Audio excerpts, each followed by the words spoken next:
भविष्य की चिंता।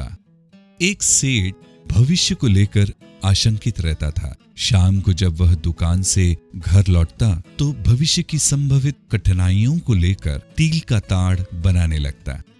घर के सभी लोग, खासकर उसकी पत्नी को इससे बहुत परेशानी होती।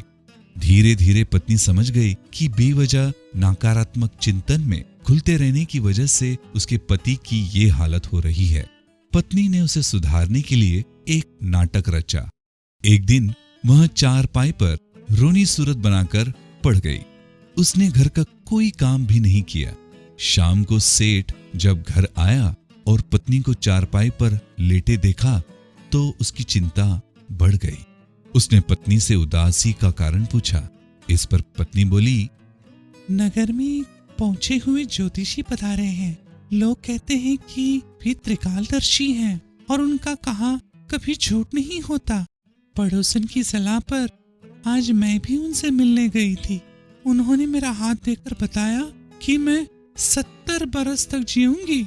मैं यहाँ सोच सोच कर परेशान हूँ कि 70 बरस में मैं कितना अनाज खा जाऊंगी। यह सुनकर सेठ उसे समझाते हुए बोला, अरे बावरी, ये सब एक दिन में थोड़े ही होगा।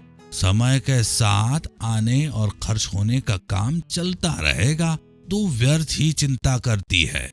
यह सुनकर पत्नी ने तुरंत कहा, आप भी तो रोज भविष्य के बारे में सोच सोच कर खुद भी परेशान होते हैं और हमें भी परेशान करते हैं। ऐसा क्यों नहीं सोचते कि समय अनुसार यदि समस्या आएगी तो उनका हल भी निकलते रहेगा।